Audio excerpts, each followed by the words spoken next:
Acredito que vão ter alguns convidados que vão entrar ao longo da discussão, mas nós avisaremos, enfim, mas vamos manter o ritmo aqui também com quem já está, e, enfim, e manter o bom andamento aqui da nossa conversa. Então, iniciando realmente agora, bom dia a todas. Meu nome é Gabriel Dantas, eu sou assessor internacional de GALE10, Instituto da Mulher Negra. Sejam todos bem-vindos. Nós estamos começando a nossa última mesa do nosso ciclo de debates rumo à COP30, com tema de financiamento climático. Ao todo, nós realizamos 4 mesas com os principais temas que Guilherme 10 vem e vai acompanhar, né, durante a COP30. São eles a transição justa, gênero, adaptação climática e financiamento climático. Gostaria de informar que essa chamada está sendo gravada e será disponibilizada em nosso canal do YouTube em breve. E também queria convidar todas a se apresentarem no chat dessa chamada para nos conhecermos. Estamos contando também com tradução simultânea do inglês para o português e português para o inglês. Basta clicar no globo na parte inferior da tela e selecionar a caixa que atende à sua necessidade, inglês para aqueles que não entendem português e português para aqueles que não falam inglês. Se alguém estiver ouvindo o som com duas vozes, é só clicar no globo também e selecionar desativar áudio original. Aqui eu também gostaria de fazer uma menção para minha querida e colega Esther Sena, assessora internacional para a juventude aqui de Galé 10, que com a maestria que lhe é comum, conseguiu brilhantemente organizar toda essa série de conversas, de diálogos muito importante rumo à COP30. Bom, agora que os nossos recados já foram dados, gostaria de iniciar a sessão de hoje apenas com uma pequena introdução para podermos escutar os nossos painelistas que estão aqui hoje. Ao longo das últimas semanas, né, como já apontei, debatemos transição justa, adaptação e gênero, e encerramos hoje com um tema estratégico, mas ainda profundamente excludente nos fóruns globais: a política financeira climática, digamos assim. Ainda hoje, muitos tratam as finanças climáticas e o financiamento climático como uma questão neutra, como se recursos, riscos e decisões estivessem igualmente distribuídos. Mas sabemos que não estão. O sistema financeiro internacional opera à revelia das desigualdades raciais e de gênero e, pior, as aprofunda.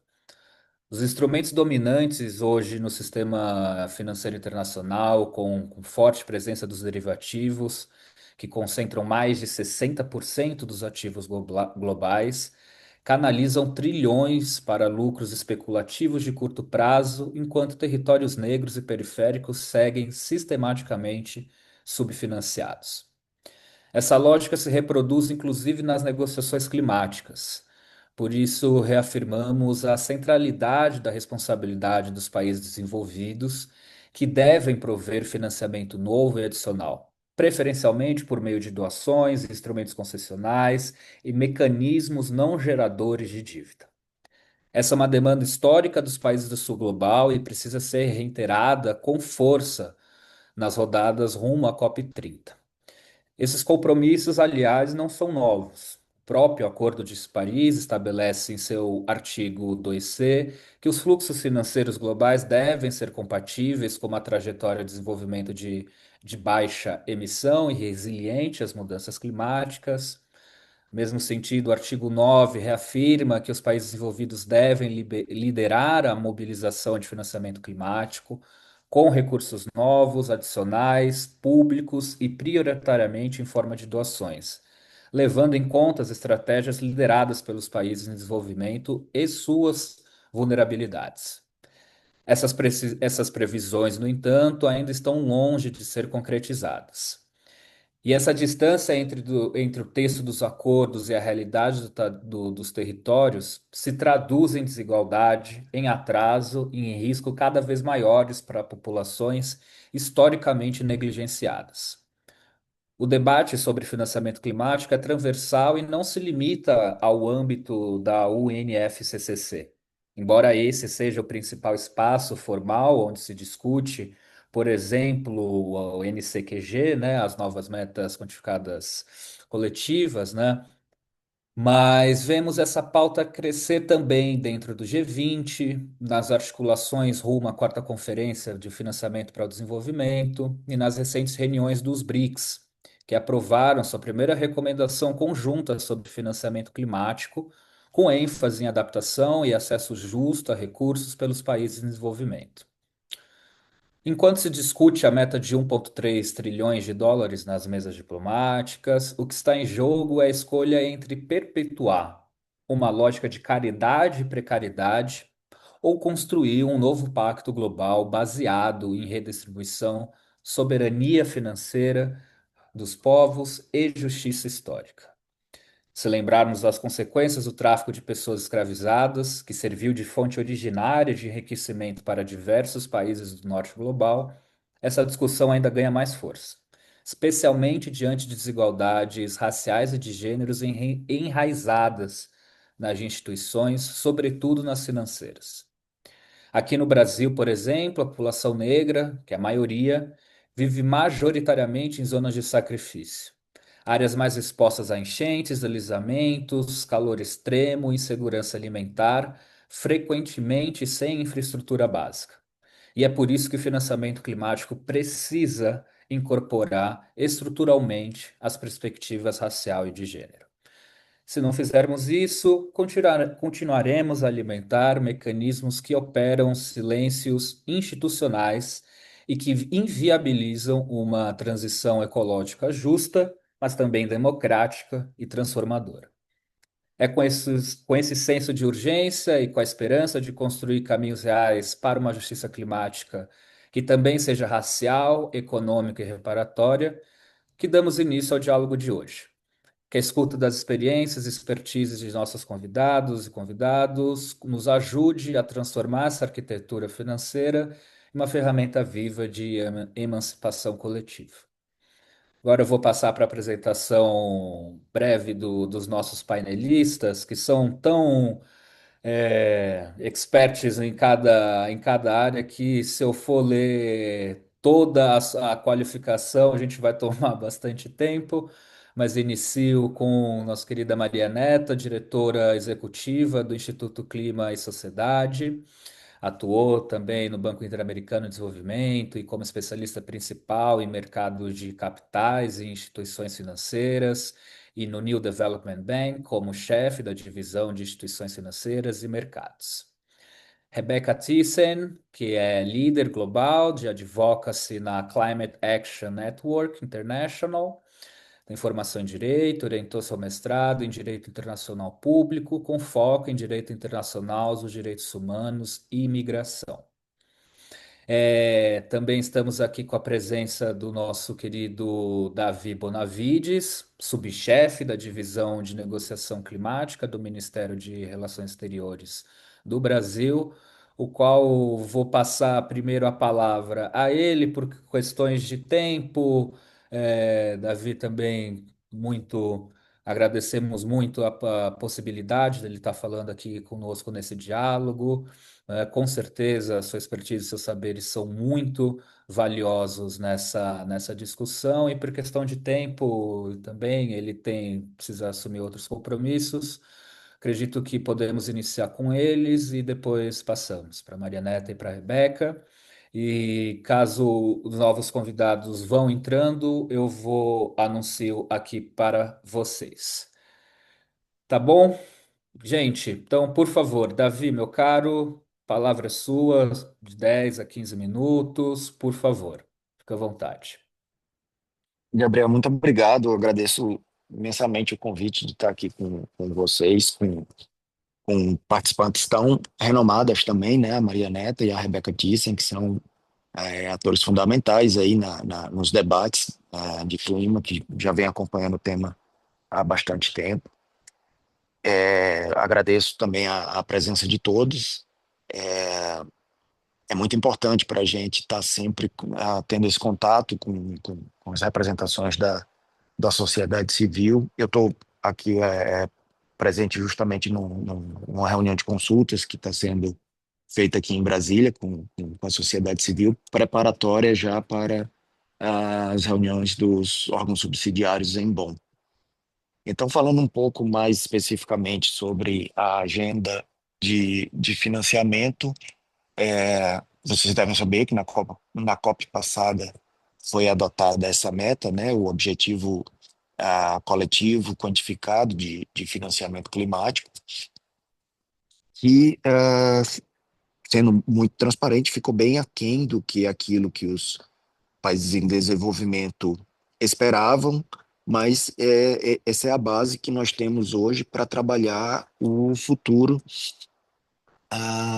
do regime de financiamento, né? Dentro do NCQD surge também até um pouco por reconhecimento ali no momento das negociações de que a meta de 300 seria insuficiente para representar uma mudança de paradigma, né, no financiamento climático global. Então, já naquela negociação surge o Roadmap Baku to Belém, para que a gente consiga atingir o patamar de 1,3 trilhões de financiamento climático internacional. Essa é uma tarefa especificamente voltada para as presidências da COP 29 e 30, em consulta com as partes e com observadores, organizações da sociedade civil como um todo, mas que no fim das contas não vai ser um documento negociado entre as partes, vai ser um documento ali com recomendações sobre quais medidas poderiam ser adotadas pelo conjunto dos países para alterar o panorama atual, né, de financiamento, que está bem aquém do que de fato seria necessário para a implementação do Acordo de Paris. Então, esse talvez seja o tema de maior visibilidade para esse ano, né? Esse roadmap para o 1,3 trilhão. Mas nós temos também já na agenda de financiamento para esse ano negociações importantes que essas sim, de fato, serão decisões a serem adotadas pelas partes. E aí, nesse sentido, eu destacaria o debate sobre o artigo 21C, que trata do alinhamento dos fluxos financeiros aos objetivos do Acordo de Paris. E aí, Gabriel, aí eu acho que assim, o 21C é um locus importante aí para esses debates da gente, inclusive para esses pontos que você levantou, da questão da justiça, no financiamento climático, para a questão dos grupos vulneráveis, incluindo a questão racial, que embora ainda não esteja tão claramente inserida nas negociações, como o Brasil chegou a propor no ano passado, mas que encontra albergue nesses temas também, né? O 21C ele é parte de um conjunto maior do Acordo de Paris, que são os pilares do acordo, né, que estão lá no artigo 2, que é o mais conhecido, obviamente, é a meta de mitigação, que seria esse objetivo de tentar manter a temperatura abaixo de 2 graus, mas com um esforço adicional para que se chegue, que se fique no máximo em 1,5, que de fato é o que deve guiar a gente, né? Se a gente for se guiar pelo 2, a gente vai ultrapassar muito. Então, se a gente se guiar pelo o ponto 5, talvez a gente consiga fazer alguma diferença de fato, e 1,5 ainda assim já teria um aumento significativo de catástrofes ambientais, etc. Mas além da meta de mitigação, nós temos a meta de adaptação, né, que é de tornar os fluxos financeiros, de construção de resiliência nas nossas sociedades, e o 21C, que é essa meta de alinhamento dos fluxos financeiros globais. E aí eu passo esse conjunto como um todo, porque aí você também tem nesse mesmo artigo, e aí isso informa todo a implementação do acordo, que é essa busca pela o enfrentamento da mudança do clima, mas em um contexto em que não se esqueça a, a erradicação da pobreza, né? Que é um objetivo muito caro para os países em desenvolvimento. É evidente e eu acho que hoje em dia é até mais claro que não tem como enfrentar um problema sem enfrentar o outro. Você não vai conseguir fazer uma diferença de fato na sociedade que nós temos, no meio de produção que nós temos, sem você conseguir tratar das questões de desenvolvimento, de combate à pobreza, etc. E, ao mesmo tempo, o contrário é aplicável também. É impossível você tratar de formas de erradicar a pobreza sem considerar que a mudança do clima afeta principalmente essas populações mais carentes, né? Então, até questões de adaptação mesmo, que são a face mais visível, né, da mudança climática, que é quando acontece um desastre, como tivemos no Rio Grande do Sul, isso fica muito evidente. Você não tem como combater, como erradicar a pobreza sem olhar para os efeitos que a mudança do clima tem, nessas populações. Então, acho que isso é um conjunto que tem que ser avaliado de uma forma completa, né? E aí, fechando aqui o gancho, voltando para bom, nós vamos ter agora, no meio do ano, essa reunião dos órgãos subsidiários, e aí, além do roadmap, que vai haver um evento ah, de consultas às partes e à sociedade civil, nós vamos ter também um seminário específico sobre o artigo 21C, que esse talvez vai ser o principal tema nas negociações, na nossa COP, né, na COP 30, porque o mandato atual, o mandato de Sharm el-Sheikh, né, que trata sobre a implementação desse artigo, ele se encerra agora na COP 30. Então, é preciso que se chegue a um entendimento sobre qual vai ser o futuro dos debates, né, sobre a implementação desse artigo, quais mecanismos a gente vai tratar, qual o formato do diálogo. Então, acho que esse vai ser um assunto bastante interessante de se acompanhar agora nas reuniões em Bonn e em Belém também, porque eu acho que isso, passado o NCQD, não significa que o NCQD não seja mais relevante, ele vai informar toda a implementação do financiamento climático nos próximos 10 anos, mas eu acho que o 21C desponta como talvez o principal tema em negociação no financiamento climático. E aí, obviamente, que tem que ser.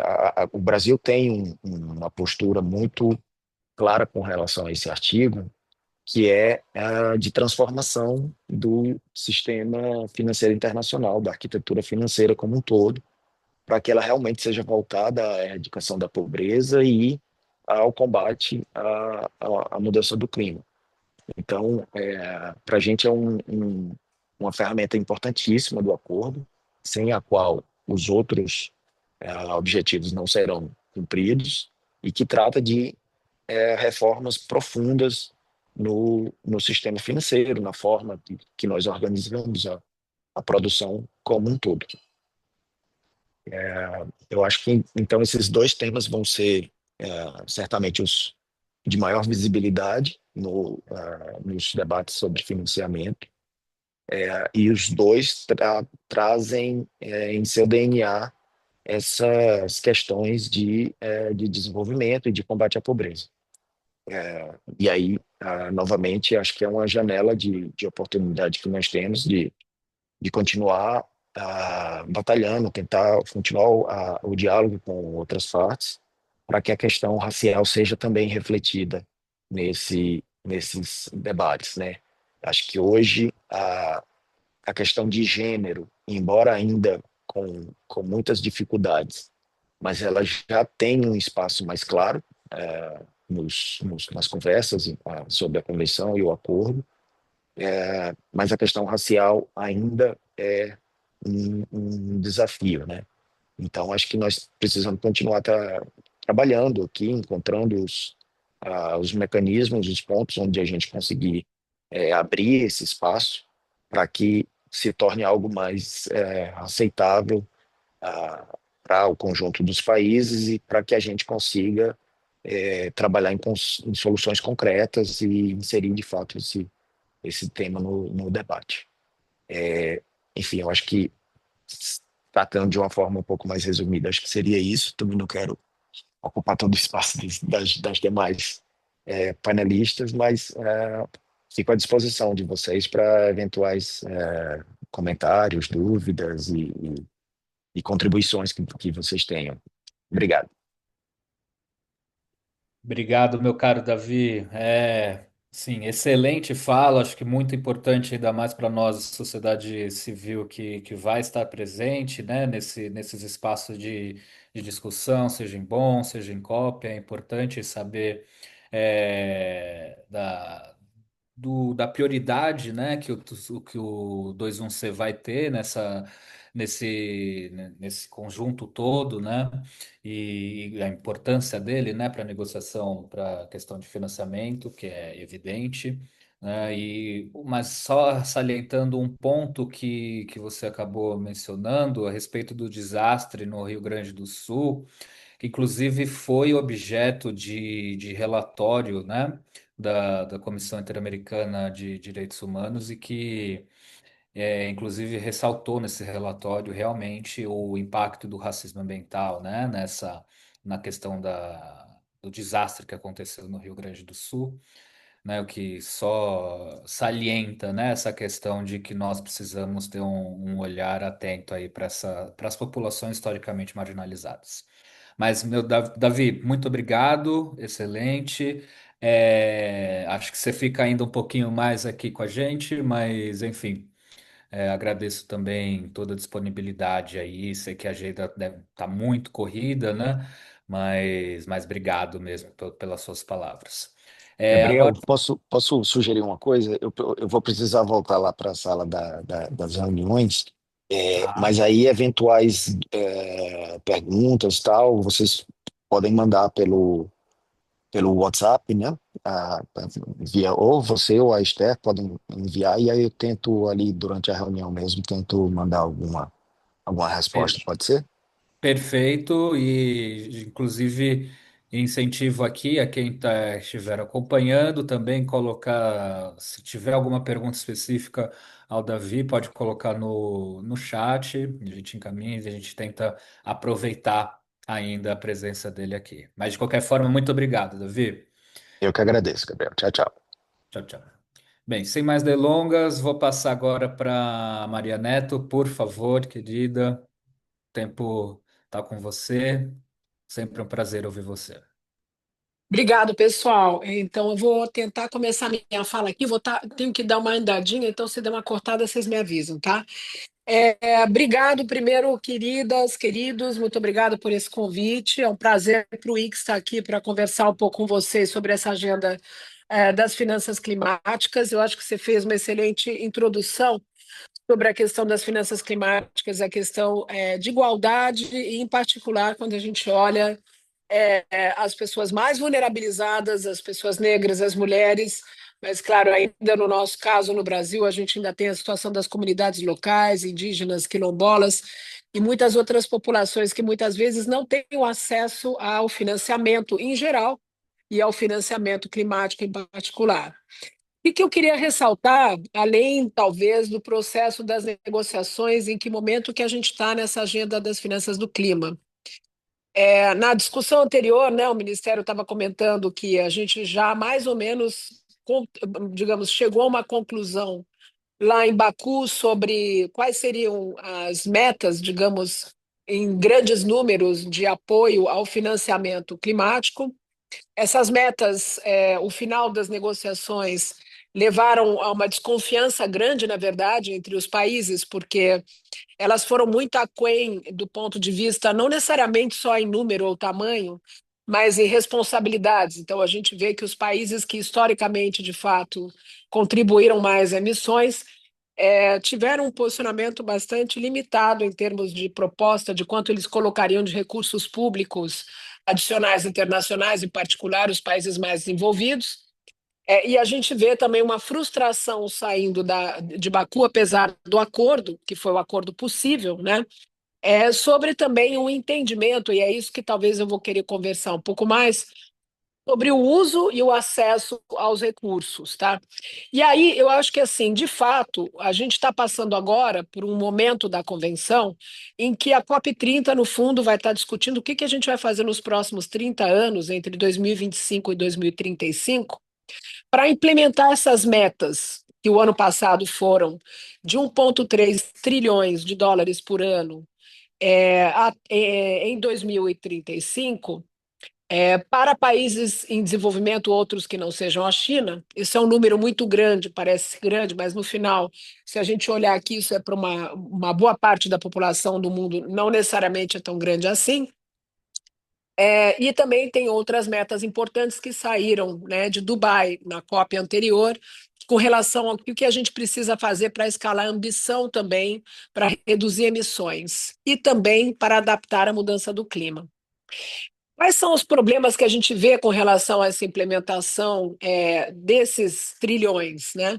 Primeiro, acho que um pouco vocês mesmos na abertura falaram, esse recurso nem sempre vai vir necessariamente através da Convenção de Mudança do Clima, ou vai ser resolvido com a convenção somente, porque esse 1,3 trilhões, na verdade, é um número mágico que está olhando recursos de setor privado, recursos concessionados, recursos comerciais, recursos internacionais, mas a gente também tem que considerar como é que esses recursos se combinam com recursos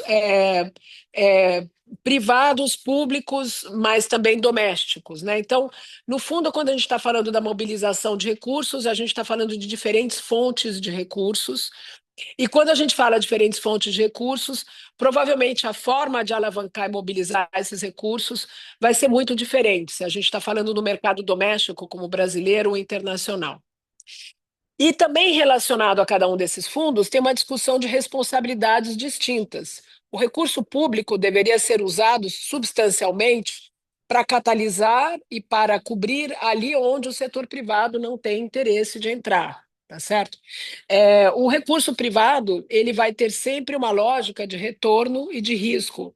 Então a gente tem que entender como a gente está incentivando o recurso privado a ser um recurso responsável, que está considerando o impacto e que está também chegando lá onde ele normalmente não chegaria, que tomaria um risco maior, né? Quando a gente fala do recurso concessional, por exemplo, como os fundos climáticos internacionais, que supostamente são recursos que deveriam ser muito mais flexíveis, que deveriam tomar muito mais risco, esses recursos, ainda mais por serem menores, têm que ser recursos também flexíveis do ponto de vista de acessibilidade. Então, a discussão que está ocorrendo, obviamente, tem um centro de diálogo dentro da convenção, mas eu acho que um pouco a provocação que eu gostaria de fazer, até para a gente aqui pensando do legado da COP, que ela acontece esse ano, mas a vida continua depois, é como é que a gente conversa sobre a agenda de acesso a esses recursos e como a gente considera a mobilização desses recursos para fins diferentes. E aí o que eu quero levantar é uma agenda que vai um pouco mais além da convenção, né? O G20, o ano passado, por exemplo, fala de vários temas importantes, como, por exemplo, o acesso aos fundos climáticos internacionais. A gente tem fundos climáticos internacionais que são recursos públicos concessionados para a agenda do clima, mas esses recursos concessionados climáticos internacionais hoje ainda operam com uma certa dificuldade para a gente poder acessar os recursos. Então, são recursos que são muito difíceis de acessar, tomam muito tempo para aprovar, deveriam ser flexíveis em termos de condições, mas às vezes tem muitos critérios de cumprimento, o que faz que muitas vezes é difícil, particularmente para a sociedade civil, acessar esses recursos, tá certo? Então, esse é um tema importante. Quando a gente fala também em termos de obrigações de financiamento, espera só um pouquinho agora, que acho que eu estou agora no elevador, eu estou com medo de cair a linha, tá? Eu vou falar, mas se cair, vocês me avisam, tá bom? Eu acho que assim, aí é outra questão quando a gente fala dos recursos públicos e privados do clima, né? As análises de fluxos financeiros de recursos para o clima mostram que uma porcentagem muito pequena dos recursos ainda vai para a adaptação da mudança do clima. Historicamente,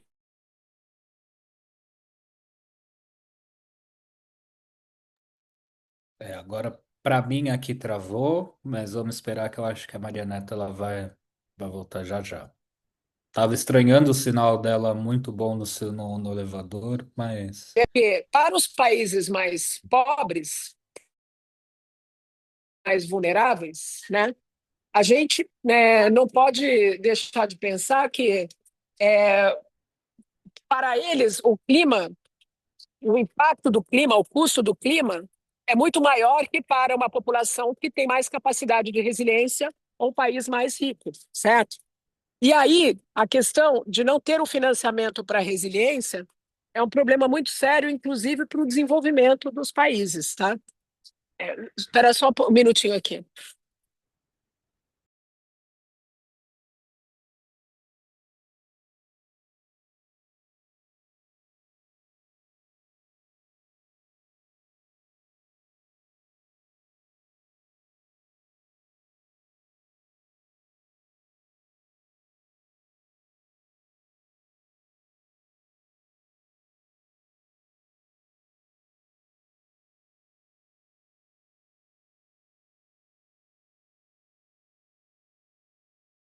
Oi, pessoal, voltou? Desculpa que teve uma cortadinha. voltou, Então, voltou. eu só queria trazer, então, essa questão também da questão da adaptação, porque, no fundo, a adaptação, o que que é? É a gente poder ser resiliente à onda de calor, chuva, inundação, a situação de já não ter infraestrutura local e ter, então, menos acesso ainda a essa infraestrutura quando a gente tem uma situação de temperatura extrema ou eventos climáticos extremos, né?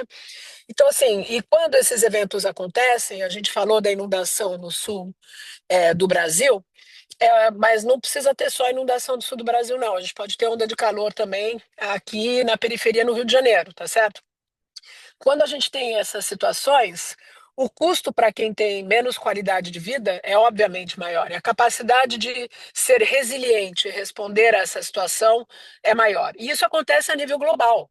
Então, voltando ao que eu estava comentando do G20, foi muito interessante o ano passado que muitos países do sul global, particularmente alguns países africanos e países como Bangladesh, que são países menos envolvidos, que têm um problema sério já fiscal e de desenvolvimento econômico, esses países levantaram a bandeira de que esses custos do clima, que têm impactado inclusive o crescimento desses países, o PIB deles, tem um custo de desenvolvimento para eles, porque eles não conseguem sair de uma espécie de ciclo de pobreza, né? Porque você já tem um problema sério que você precisa resolver de desenvolvimento, e aí o impacto do custo do clima é altíssimo.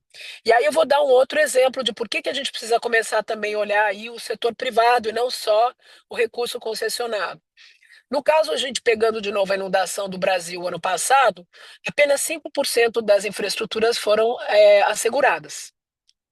Isso significa o quê? Significa custo econômico na veia, público-privado, de quem estava dependendo dessas infraestruturas. Mas o outro custo que ainda é associado a isso é que depois, na hora de reconstruir, se a gente não precifica esse risco e divide esse risco, é muito possível que os mesmos erros e as mesmas infraestruturas vão ser construídas de forma errada e perpetuar, portanto, o problema. Então, o investimento em adaptação e resiliência, ele é de interesse também para o setor privado, né? Mas a gente não necessariamente, quando a gente fala dos fluxos globais de clima hoje, né? Os financiamentos do clima, os investimentos do clima, tem focado muito na adaptação. Então, eu acho que esse é um ponto muito relevante quando a gente fala de empoderar populações, em particular agora, se a gente for falar mulheres negras, muitas no Brasil, infelizmente, estão morando em territórios mais vulneráveis, tá certo? Mas, de novo, isso não é só um problema para o Brasil. Em muitos lugares também, as pessoas mais vulnerabilizadas têm esse custo maior que é devido ao clima. Então, eu acho que, do ponto de vista da agenda de financiamento, mais que somente a conversa de quantos trilhões a gente vai mobilizar, que é importante e é relevante, e a gente precisa tratar disso, é de como esses recursos vão ser canalizados, qual é o acesso que a gente vai ter a recursos concessionados do clima, como os recursos públicos vão ser usados de forma inteligente, porque certas coisas não é o setor privado que vai pagar, como o setor privado tem sinalização de preço e incentivo para apoiar, e como a gente, aí, falando especificamente aqui do nosso grupo, como é que a sociedade civil e como é que, por exemplo, aqui, as mulheres negras, por exemplo, podem ter acesso aos recursos para poder, por exemplo, serem mais resilientes e se adaptar, mas para poder também ser parte da solução, porque a gente também no Brasil tem muitas oportunidades de negócios, de oportunidades de soluções. O Brasil, por exemplo, tem o maior potencial no mundo de soluções baseadas na natureza. As soluções baseadas na natureza são 30% do que a gente precisa fazer para poder chegar à temperatura de 1,5 graus centígrados, ou pelo menos já estamos depassando esse número, mas para a gente poder manter e reduzir as emissões de gás de efeito estufa na atmosfera. Então, como é que a gente pode potencializar, tá certo? Financiar também soluções baseadas na natureza. E aqui também nós temos muitas oportunidades de populações, de empreendedorismo, etc., que muitas vezes já têm tradicionalmente dificuldade de acessar financiamento. Então, como é que a gente pode promover nessas linhas de atividades de mitigação e acesso ao financiamento uma discussão sobre também priorizar essas populações, priorizar essas atividades? E aí o que eu quero de novo provocar é que aí não é só nas negociações da UNFCCC que a gente tem que ter esse debate. No olhar desses fundos concessionais internacionais, é no olhar de como a gente está, a nível de política pública no Brasil, desenvolvendo a estratégia de que a gente vai priorizar nos investimentos e o financiamento do clima, e é no olhar de como, de uma forma muito mais sofisticada, a gente pode posicionar as diferentes populações para poderem participar da solução de uma forma equitativa. E isso é a implementação que a gente precisa começar a conversar nos próximos 10 anos, tá? Eu vou parar por aqui, porque eu acho que a gente ainda tem mais uma pessoa falando no grupo e eu fico à disposição para a gente conversar. Querida, muitíssimo obrigado. Uma aula ouvir você, pontos extremamente relevantes. Essa questão que você prioriza da questão da agenda de acesso e mobilização, de fato, ela é uma agenda que não, obviamente, que não pode terminar agora na COP30. Ela é uma agenda que com certeza tem uma longa duração ao longo do tempo e que nós precisamos estar atento a isso. Queria agradecer também, acho que, enfim, todos os pontos que você trouxe, da questão do custo de clima, o custos do clima e quanto que isso tem impacto no custo de desenvolvimento, dependendo da realidade de alguns países, e de algumas comunidades locais e de territórios já marginalizados. Acho que isso é algo que precisa, inclusive, ser mais salientado nesses espaços, não só, né, dentro da UNFCCC, mas acho que todos os espaços multilaterais e também internamente, né? Mas agradeço imensamente por essa aula, Maria, muito obrigado. E agora passo a palavra para Rebeca. Por favor, Rebeca. Hi, thank you so much, Gabriel. I'm sorry, my Portuguese is not good enough. Ah, don't worry about it. So, hi everyone. I'm very happy to be here with you today. So, I'll pick up on some points Maria just raised, and yeah, I totally agree that definitely UNFCCC is not the only forum where we need to talk about finance. It's going way beyond the COP remit.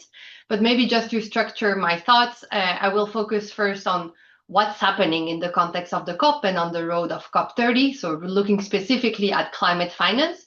But then indeed, I think it's really important to connect the dots with other key processes and remember that COP are not happening in a vacuum. And if we don't look at the current geopolitics and the wider context, we are not going to achieve 300, 1.3 trillion, or whatever target we are talking about.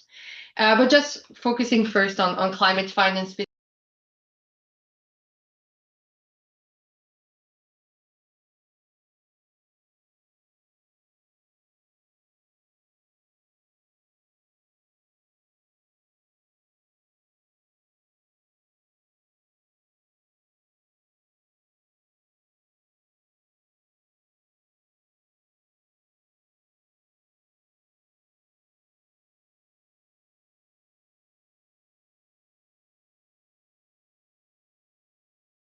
Que nós temos. Então, já em Copenhaga, em 2009, e depois confirmado no Acordo de Paris. Então, muitas questões, muitas lições que poderíamos ter aprendido da meta de 100 bilhões que poderíamos ter corrigido no SCQG, mas infelizmente não foi esse o caso. Uma das grandes questões, claro, é a questão do quanto e do quanto estamos falando. Começamos de um nível muito baixo, estávamos falando de 100 bilhões a cada ano, mas não está alcançando de modo algum o que os países precisam em termos de mitigação, transição justa de energia, a da adaptação, como a Maria está falando, as prioridades chaves, perdas e danos, e um investimento mais global na transição justa, isso são trilhões anualmente. Então, realmente não está dentro do escopo de bilhões. Então, eu acho que a escala do problema que não foi tratado em Baku de modo algum. A segunda parte é a qualidade das finanças, porque acho que tendemos a olhar os números, falamos de alvos, de objetivos, mas não olhamos realmente os instrumentos, o tipo de financiamento que estamos falando, que é igualmente importante. E o problema com o marco do financiamento do clima é que a grande maioria do financiamento dentro das metas anteriores foi feito através de rotas, o que contribuiu para a piora da crise em vários países em desenvolvimento. Essas são algumas das questões chaves que estamos enfrentando com as metas anteriores e acabamos com a nova meta, o SCQG, que não está resolvendo esses problemas, está nos deixando com muitas incertezas. Saímos de Baku com muitas perguntas: quem realmente vai ser responsável por entregar esses 300 bilhões, agora que nós temos uma referência de países desenvolvidos tomando a liderança? O que significa, na realidade, como isso vai se materializar? Qual o componente de financiamento público dessa meta? Claro que sabemos que o setor privado tem uma meta, mas também sabemos que no Acordo de Paris tem o artigo 9.1 que pede aos países para ter a corresponsabilidade com a história e prover o financiamento do clima para os países em desenvolvimento, mas não foi muito esclarecido. Tínhamos muitas perguntas com essa nova meta. O papel das MDBs foi muito destacado no novo NCQG, mas temos muitas perguntas sobre o fato se esses bancos estão prontos para ter uma parcela maior do financiamento do clima. Nós falamos muito sobre melhorá-los e aumentá-los, mas eles realmente têm que melhorar, talvez antes de crescer. Então, temos que entrar nisso um pouquinho mais. Mas, no fundo, há muitas perguntas, e como foi dito antes de mim, essas perguntas levam a muita desconfiança. Isso não é novo. O financiamento do clima tem sido uma questão muito concorrida, muito disputada, e nós vemos que a confiança está diminuindo cada vez mais na negociação do clima. Isso tem impacto enorme sobre todos os itens da negociação. É muito importante nós termos uma convenção no Justiça do Clima. Eu sei que precisa organizar um outro tópico, mas é muito importante vermos a implicação do que está acontecendo em uma sala na área do financiamento sobre outros itens de negociação. A meta global de adaptação será discutida esse ano. Nós temos que ter uma decisão em Belém, mas sem financiamento, sem um meio de implementação, realmente é difícil imaginar um resultado ambicioso. É semelhante à eliminação dos combustíveis fósseis. Sem financiamento, é difícil entender que o desenvolvimento vão buscar medidas ambiciosas para eliminar seus combustíveis fósseis. Temos que pensar nas consequências de Baku, mas é claro que temos algumas esperanças, oportunidades em 2025, e temos que tentar corrigir o curso, eu acho, mandar os sinais corretos para esclarecer, tentar solucionar todas as questões que nós temos conosco de Baku. Então, Davi mencionou o processo do 2.1C, que é muito importante para ligar o nível COP com um mundo mais amplo, inclusive a reforma das instituições financeiras internacionais, como falar de governança econômica, etc. É um processo muito interessante, nós temos que ver o que vai acontecer depois de Belém, e depois nós temos o roadmap. É claro que eu vejo muita excitação, muito apetite para esse roadmap, que basicamente é a única coisa que pode nos lembrar a um número mais sensato quando se fala de financiamento do clima. Eu acho que muitos de nós concordamos que 300 bilhões é um número muito baixo, então 1,3 trilhões talvez seja melhor para trabalhar, mas eu aviso para não pular nos números, mas tentar assegurar a qualidade e esclarecer aquele componente para os diferentes métodos de financiamento que estamos falando. Eu acho que é uma coisa que o roadmap deve fazer, isso é um roadmap verdadeiro, com indicadores, com marcos, senão vai continuar como um papel legal de ler, sem implicações na vida real. Ele tem que mandar sinais do NFCC, mas também fora. E eu acredito que, voltando para esse elemento de qualidade, o WhatsApp realmente pode ajudar a acelerar a conversa sobre alguns dos componentes qualitativos chaves do financiamento do clima que estão faltando em termos do financiamento público. É claro que todo financiamento não será em forma de doações, de grants, mas é importante dessa visibilidade para mostrar que tipo de financiamento concessional pode se esperar para buscar as suas próprias políticas domésticas e criar uma transição justa.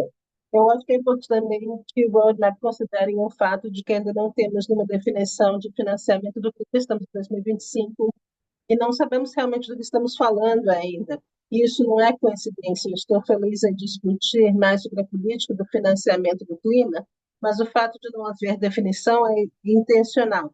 Os países desenvolvidos do norte têm rejeitado essa definição há muitos anos, porque quando não se sabe do que se está falando, você pode fazer o que quiser. Você pode chamar tudo de financiamento do clima, inclusive as oportunidades do setor privado do norte global para serem implementadas no sul global. É uma agenda de extração do sul global. Então, temos que ter resultados e outros não temos. Então, voltando para essa imprecisão, buscando uma definição mais clara e uma lista de exposição, o que podemos excluir da definição de financiamento climático. Isso está no roadmap G20, não está vindo de uma grande proposta ideológica da sociedade civil, é realmente a proposta do Sul excluir os empréstimos e as taxas de mercado. Essas são oportunidades privadas que estão sendo contadas como financiamento do clima e não tem nada a ver com o marco. Eu estou falando de um contexto muito específico de obrigações do norte para o sul, no contexto de justiça, equidade climática, etc. Então, esse tipo de empréstimo não deve ser contado. Eu acho que um ponto que também se liga aos outros processos é a questão da adicionalidade. Daniel estava falando da necessidade da agenda do clima ser compatível com a erradicação da pobreza. Mariana está falando que também é uma questão de desenvolvimento. Eu concordo plenamente.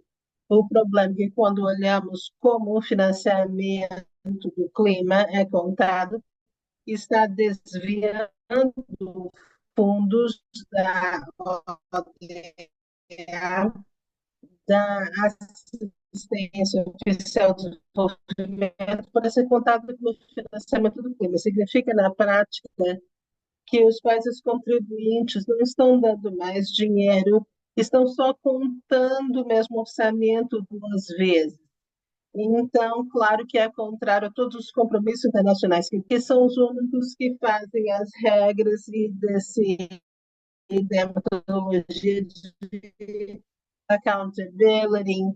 E imagine que você tem que passar uma prova muito importante, você está sob muita pressão, mas você dá a sua própria nota, você vai se dar nota 10 se você está avaliando o seu próprio trabalho, o que está acontecendo.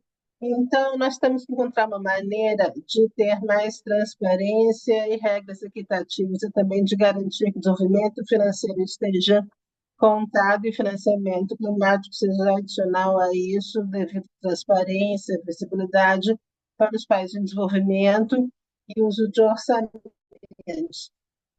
Eu não quero demorar muito, mas eu acho que é muito importante não trabalhar em silos.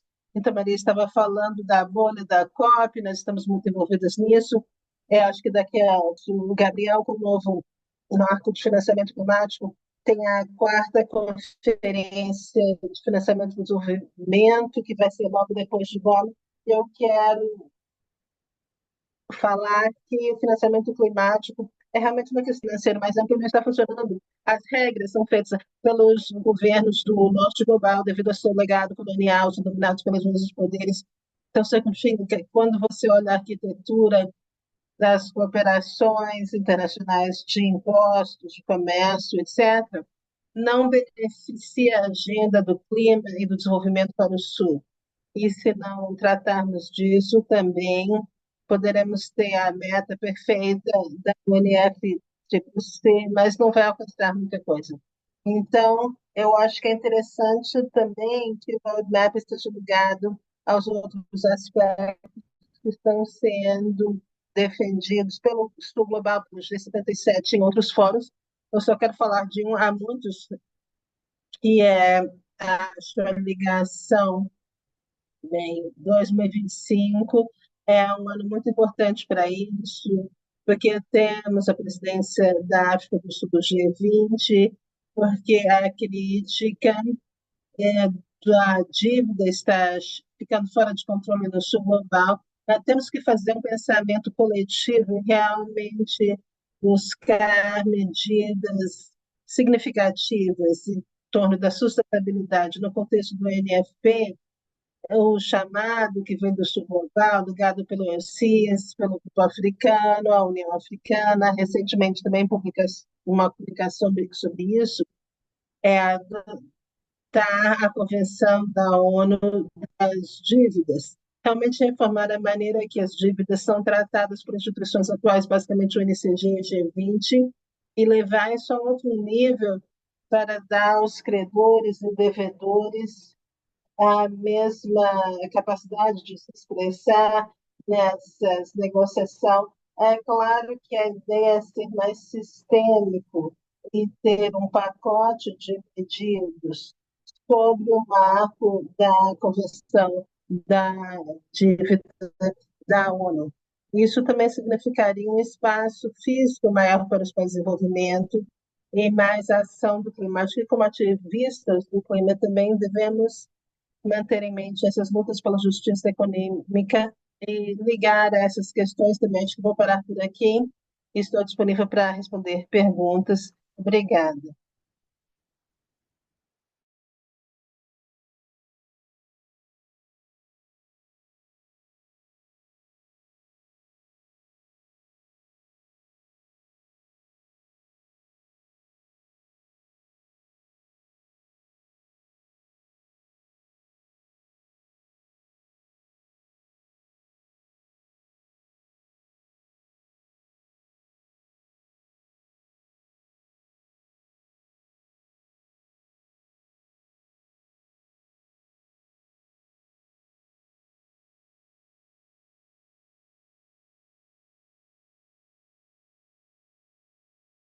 É as finanças climáticas, né?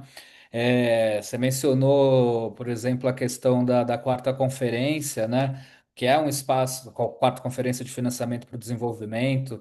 que é um espaço importante, mas a gente vê, inclusive, na linguagem que está sendo discutida lá, quando se vê questões de financiamento climático, até está tendo uma preferência, né, de linguagem dos países do norte para que se coloque provisão ao invés de mobilização, sempre numa tentativa de, de fugir um pouco, né, desse encargo que os países desenvolvidos têm na agenda de financiamento climático.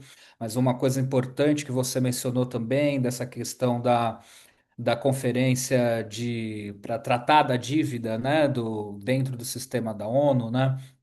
Que eu acho que é um espaço também muito relevante, ainda mais quando a gente pensa também em questões de justiça reparatória, né? É necessário a gente discutir essa questão do débito, que é justamente para isso, né? Permitir esse maior abertura do espaço fiscal dos países para que haja, né, realmente espaço possível para que se acrescente, né, essa variável do clima e como o Maria Neto disse, né, essa questão do custo do clima tem um custo de desenvolvimento nesse sentido. Mas queria agradecer novamente, muito boa fala. Gente, agora eu vou passar. Bem, eu queria fazer diversas perguntas aqui para vocês, mas eu vou lançar uma pergunta que eu acho que eu acho que vai ser interessante. Vocês mencionam em ambos tanto da Maria Neto quanto da Rebeca, Davi também mencionou isso um pouco en passant. Mas a questão, quando a gente está discutindo finanças climáticas, qual que é o papel dos bancos multilaterais de desenvolvimento, né? A gente vê uma maior participação disso, inclusive, né, dentro do G20 saiu, né? Ficou mais saliente essa necessidade de ser maiores e melhores, mas, como Rebeca disse, esse melhor realmente precisa ser concretizado, né? Mas eu queria levantar para vocês qual que é o papel que vocês enxergam para os bancos multilaterais de desenvolvimento nessa reconfiguração dessa agenda de financiamento com mais equidade territorial, racial e de gênero. Vou passar primeiro, eu queria voltar para Maria, Maria, se você puder comentar Perfeito. rapidamente essa questão, aí depois a gente passa para a Rebeca. Bom, acho que tem várias coisas. Tem um lado um pouco interno, mesmo, até meio corporativo, tá? Que, por exemplo, eu trabalhei no Banco Interamericano de Desenvolvimento e o banco tinha, até em termos de métrica positiva, tanto quanto de gestão de riscos, tá? De ter sempre uma consideração importante de inclusão de gênero, equidade, diversidade, tá certo? Em tudo que faz, né? E isso deveria ser parte integral do que o banco está financiando, seja qual for o foco do banco, né? Quando a gente fala nessa agenda de finanças do clima das reformas das multilaterais, uma grande parte, eu diria, a parte mais importante do que está se criticando é que muitas vezes esses fundos multilaterais são fundos que são públicos, né, internacionais. Deve-se dizer que também nem todos os bancos são necessariamente formados da mesma maneira. Às vezes a gente tem a tendência de achar que os bancos multilaterais são necessariamente, majoritariamente, países desenvolvidos, mas se você pegar, por exemplo, um banco como o próprio Banco Interamericano, depois dos Estados Unidos, o maior contribuinte é o Brasil.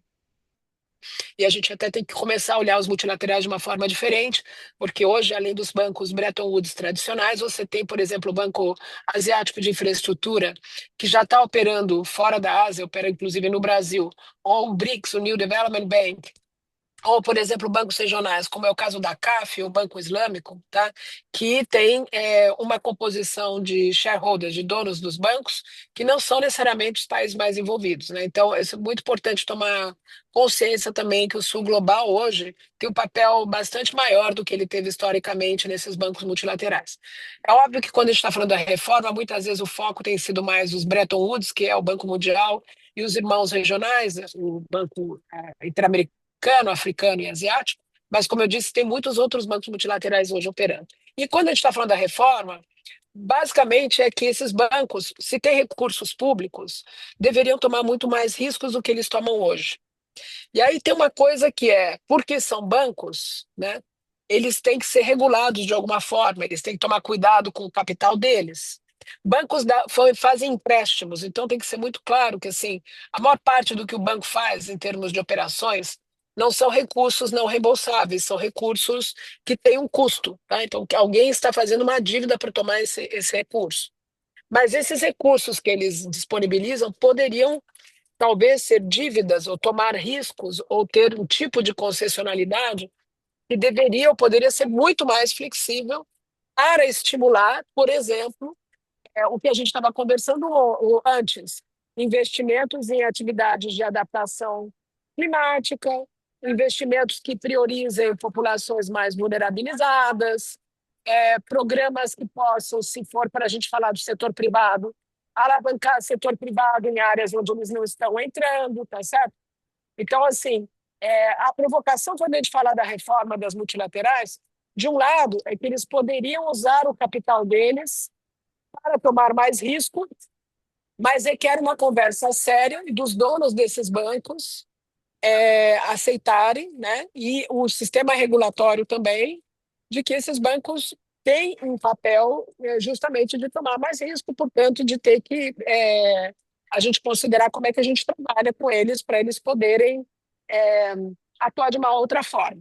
E a outra reforma que é importante é o que eles estão fazendo, entendeu? Aí sim, como é que os bancos operam, que tipo de instrumentos eles oferecem.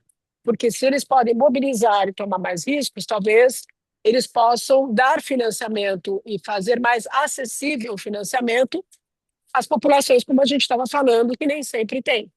E sim, tem um papel muito importante de poder financiar e promover iniciativas, tanto produtivas como de prevenção e resiliência na agenda do clima. Perfeito. Brilhante. Rebeca, sobre essa questão dos bancos multilaterais, o que que você tem para comentar com a gente aqui? Yeah, a few things. First, I agree. We can't put all multilateral banks in the same bag. Colocamos todos os bancos de concessão no mesmo grupo. É importante olhar precisamente a operação, o mandato de cada um, como as partes interessadas decidem as prioridades. Mas talvez pensando um pouquinho sobre uma perspectiva mais alta, acho que o que estamos servindo no contexto do financiamento climático é que esses instrumentos, sem nenhuma nuance, são mostrados como o novo resolução de tudo para o financiamento climático. Mas muitos bancos, especificamente o Banco Mundial, ainda tem muitas questões para resolver, mas isso não está aparecendo na política em torno da política do clima. Então, realmente há um impulso para buscar novas soluções para o financiamento climático, sem olhar alguns dos problemas estruturais que alguns bancos têm, inclusive o Banco Mundial. E isso está diminuindo algumas das alternativas que nós temos nos fundos do clima do NFCCC. Eles não são perfeitos, mas têm a vantagem de ser transparentes e ter um equilíbrio entre países desenvolvidos e em desenvolvimento. Então, nós temos que manter em mente que queremos financiar, quais instrumentos e canais precisamos para o quê. Uma tendência de apenas contar com o MDB, seja o que for, qual tópico, qual projeto, é problemático para mim.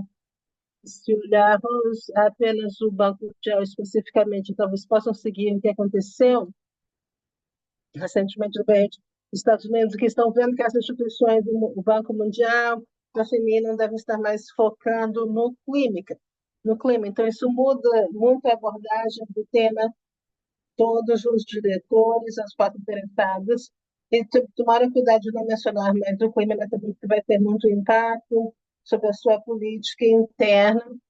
Nós sabemos que o Banco Mundial também é um banco e tem muita influência sobre a maneira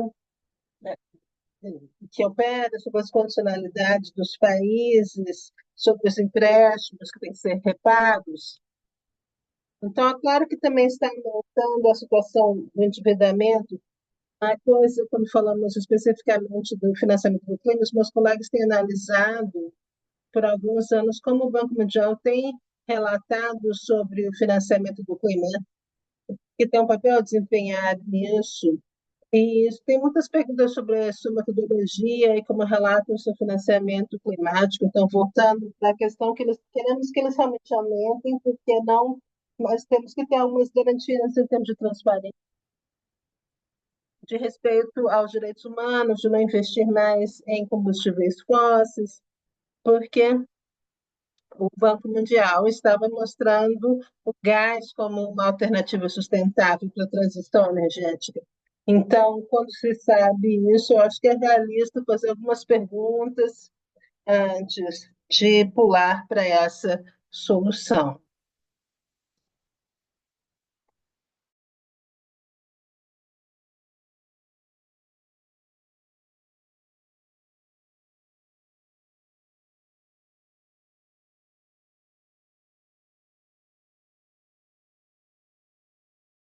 Essa disputa da narrativa junto aos bancos também, né? De como que é importante influenciar esse debate, né, das estratégicas econômico-financeiras deles para essas realidades que a gente quer que eles fiquem mais sensíveis, né? Mais sensível quanto a isso. Mas, e que de fato, né? Acho que para a gente não focar apenas nesse universo já conhecido da da UNFCCC, mas ir além disso, né? E esses agentes financeiros realmente têm um papel muito importante, mas é isso, né? Sempre pensando em estratégias de como que é, não impliquem mais dívidas, né? Pensar e também pensar nessa, além dessa questão do acesso, mas as condicionalidades, né? Que são impostas, pensar em como flexibilizar isso justamente para que haja maiores recursos para enfrentamento, por exemplo, ao racismo ambiental. Mas, gente, queria agradecer imensamente a presença de todos. Acho que foi um diálogo muito enriquecedor e que com certeza vai ajudar, pelo menos aqui de Gueledés, ajudar o restante das nossas atividades, mas espero que isso tenha sido proveitoso também para todos aqui, para todas. Com certeza é uma luta que não vai se encerrar agora esse ano na COP30. É uma luta que nós vamos continuar batalhando, né, nessa trincheira, mas sempre com esse olhar, né, focado também para a questão de justiça reparatória, mas de uma promoção plenas dos direitos, não só ambientais, mas acho que civis, políticos, econômicos, sociais e culturais, também principalmente das populações marginalizadas. Agradeço novamente. A gente está sem pergunta aqui no chat, mas acho que o debate ele foi muito bom, e seguimos. Agradecer novamente aqui a Esther por toda a ajuda e, enfim, maestria na organização desses seminários e acho que nós temos bons elementos aí para seguir na nossa luta. Muito obrigado pela presença de todos. Obrigado, viu, Rebeca, pessoal? Foi um Maria, prazer estar aqui com vocês, viu? Muito prazer, obrigado. Vamos prazer. continuando nesse trabalho.